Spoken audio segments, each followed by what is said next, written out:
जय श्री राधे कृष्ण दोस्तों। भक्ति मार्ग की तीन सबसे बड़ी बाधाएं हैं कंचन, कामिनी और कीर्ति। कंचन अर्थात धन में आसक्ति, कामिनी अर्थात स्त्री में आसक्ति और कीर्ति अर्थात प्रसिद्धि की लालसा। जो इन तीनों से बचकर रहे वही परम पद का अधिकारी बना, और जो इन तीनों में से किसी एक के चक्कर में पड़ता है वही लाख 84 के जन्म मरण तक चक्र में फंसकर नाना प्रकार के कष्टों को भोगता है।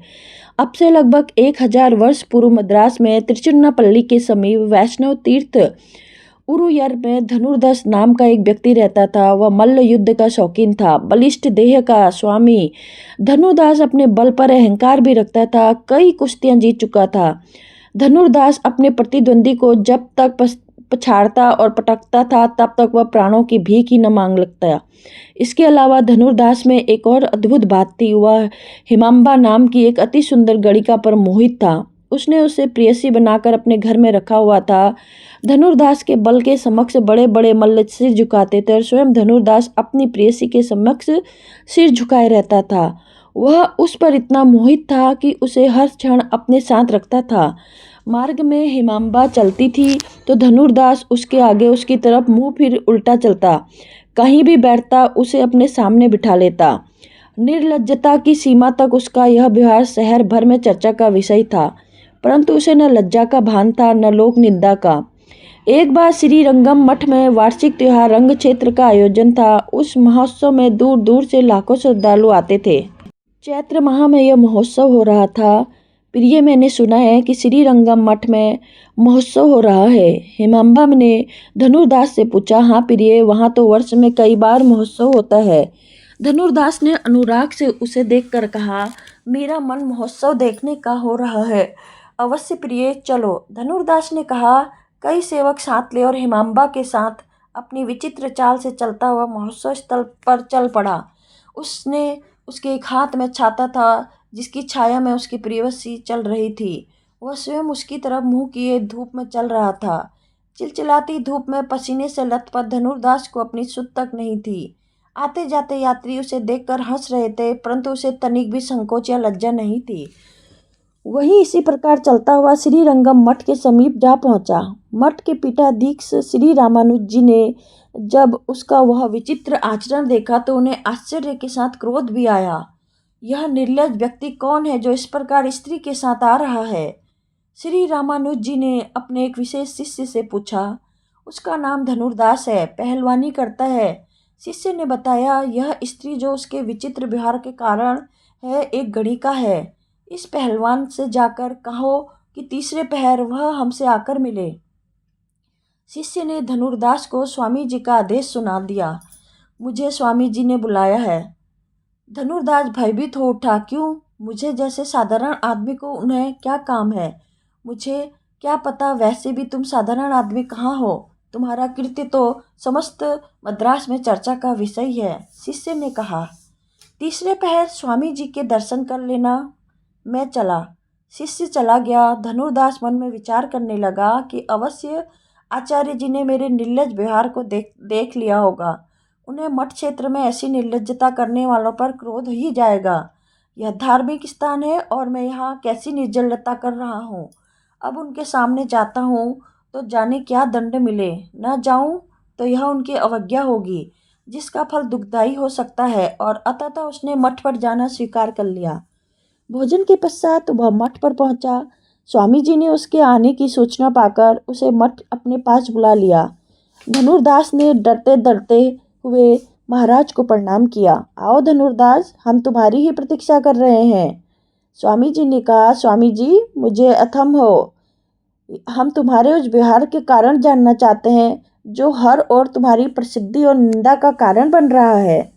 स्वामी जी ने पूछा। स्वामी जी, मैं उस स्त्री के रूप सौंदर्य का दास बन गया हूँ। उसे देखे बिना मुझे चैन नहीं पड़ता। उसके मुख में कुछ ऐसा आकर्षण है जो मुझे हर समय उसके दर्शन की इच्छा रखता है। आप मुझे कोई भी आज्ञा करें परंतु उसका साथ न छुड़ाएं।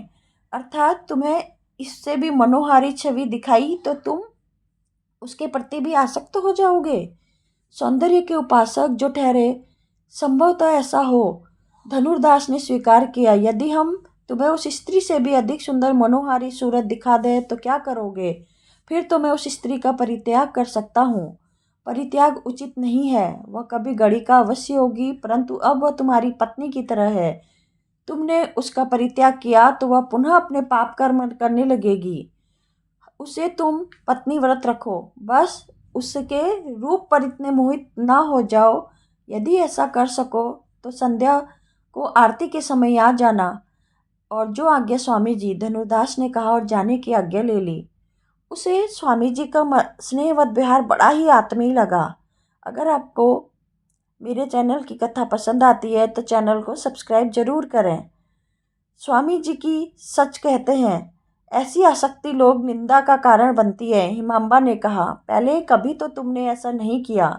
मुझे तो भय लगता है कि कहीं मेरे ऐसा कहने पर तुम लोग मेरा त्याग ना कर दो। जाने किस जन्म के पुण्य के बदले तो मैं अपने पापी जीवन से छुटकारा लेकर आई हूँ, तो जो मुझे स्वामी जी के पास जाना चाहिए अवश्य। क्या पता उद्धार का समय आ गया हो।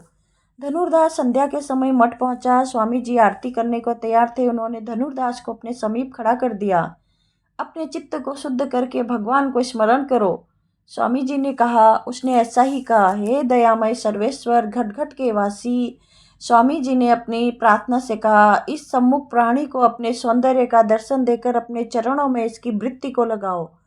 उसी क्षण भर में के लिए धनुर्दास को मूर्ति में सजीवता का आभास हुआ और उसने सौंदर्य की ऐसी मनोहारी झांकी देखी कि उसने उस स्वरूप के समस्त सृष्टि का सौंदर्य दिखाई दे गया।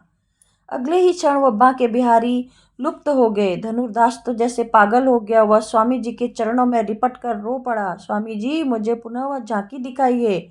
आप जो कहेंगे मैं वही करूँगा। यदि आप कहें तो मैं अपना सर्वस्व त्याग दूंगा, परंतु वह मनमोहनी सूरत मुझे एक बार और दिखला दें। वह रोते हुए बोला। हृदय से सभी आसक्ति नष्ट हो चुकी थी। सात्विकता ने अपना प्रभाव दिखाया। हिमांबा की स्मृति तक मिट गई। विचारों ने कहा कि उसने अभी तक अपने जीवन में का यातनापूर्ण नर्क ही भोगा है। धनुर्दास, अपनी भक्ति को शिखर मंडल पर ले जाने का अभ्यास करो। जो झांकी मैंने तेरे तप के प्रभाव से देखी, उसे अपनी भक्ति के प्रभाव से देखो। अब घर जाओ। धनुर्दास जी की समझ में आ गया कि स्वामी जी क्या क्या कहा है। वह घर आया। अब हिमांबा उसे आकर्षित नहीं कर रही थी।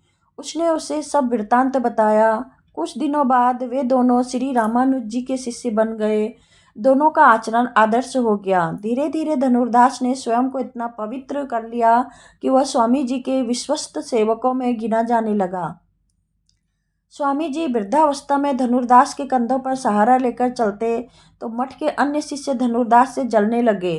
परंतु जिसे स्वामी जी रामानुज जैसे महान संत और महागुरु का सानिध्य प्राप्त हो और जिस पर भगवान की करुण दृष्टि पड़ चुकी हो, उसे किसी का क्या भय।